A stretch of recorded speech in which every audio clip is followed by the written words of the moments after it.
রাধে রাধে। রাধা নামের মহিমা কি? রাধা নাম নিলে কি হয়?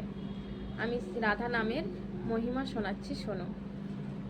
একজন ভক্ত ছিল, তার একমাত্র পুত্র। তিনি কোনো ভগবান মানে না, ঠাকুর মানে না, ঠাকুরের সেবা করে না এবং হরিনামও নেয় না।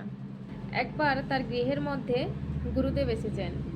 গুরুদেবের কাছে তার বাবা কাঁদছে আর বলছে, ছেলেটা তো নাস্তিক হয়ে যাচ্ছে, কোনো ঠাকুর মানছে না, কোনো ভগবান মানে না, এবং হরিনাম নিতে বললে তখন উল্টো উল্টো তর্ক করে, বলে হরিনাম নিয়ে কি হবে, কি আছে এইসবের মধ্যে।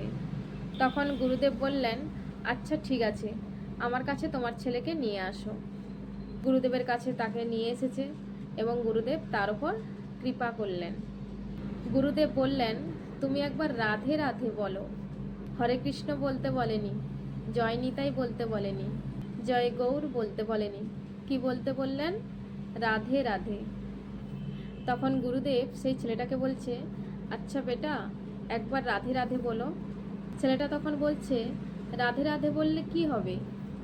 যেদিন থেকে তুমি জেনে যাবে যে রাধে রাধে বললে কি হয়, সেদিন থেকে তুমি আর রাধে রাধে বলা ছাড়তে পারবে না।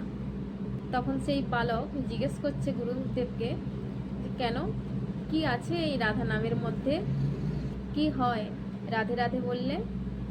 আমি শুধু বললাম রাধে রাধে বলবে, আর এই রাধা নামের মহিমা এ জগতে আজ পর্যন্ত কেউ জানতে পারেনি, তার জন্য তুমি রাধে রাধে বলবে। গুরুদেব তো কৃপা করে চলে গেলেন। সে তারপর থেকে মনে মনে ভাবছে, রাধা নামের মহিমা কি, রাধে রাধে বললে কি হয়। ভাবতে ভাবতে দীর্ঘদিন পেরিয়ে গেল।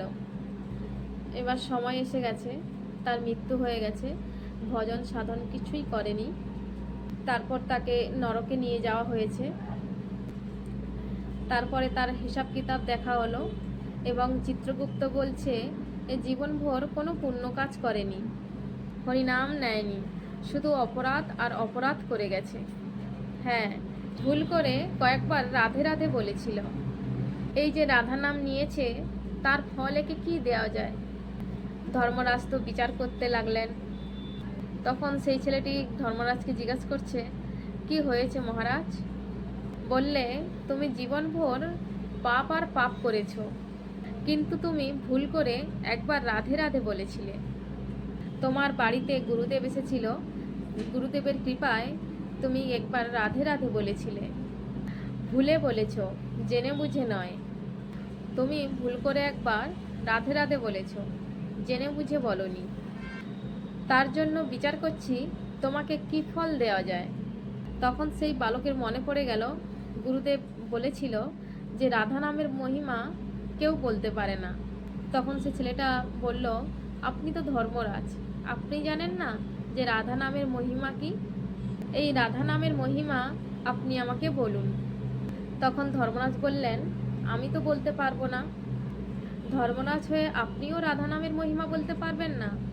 তাহলে কে বলতে পারবে? আমাকে নিয়ে চলো তার কাছে। তখন ধর্মরাজ বলছেন, এই নামের মহিমা হয়তো ইন্দ্রদেব বলতে পারবেন, তাহলে চলো ইন্দ্রদেবের কাছে। তখন সেই ছেলেটা বলছে, আপনি ধর্মরাজ হয়েও যখন রাধা নামের মহিমা বলতে পারেননি, তাহলে আপনি আমাকে আপনার কাঁধে বসিয়ে ইন্দ্রদেবের কাছে নিয়ে চলুন।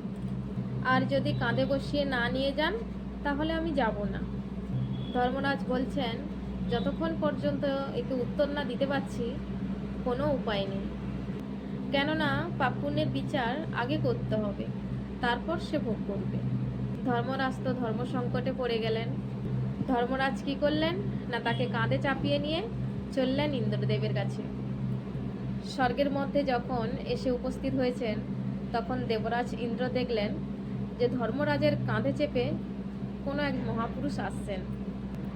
ইন্দ্রদেব নিজের জায়গায় দাঁড়িয়ে গেলেন। ইন্দ্রদেব বলছেন, কে এই মহাপুরুষ যে ধর্মরাজের কাঁধে চেপে আসছেন?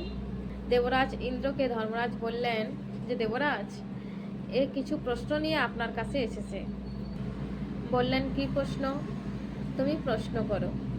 তখন সেই বালক বললেন, ইন্দ্রদেব, আমার প্রশ্নের উত্তর ধর্মরাজও বলতে পারলেন না, তখন ইন্দ্রদেব বললেন, কী প্রশ্ন বলো। তখন সে বলল যে রাধা নামের মহিমা কি। দেবরাজ ইন্দ্র বললেন, রাধা নামের মহিমা কি সে তো আমিও জানি না, তুমিও জানো না,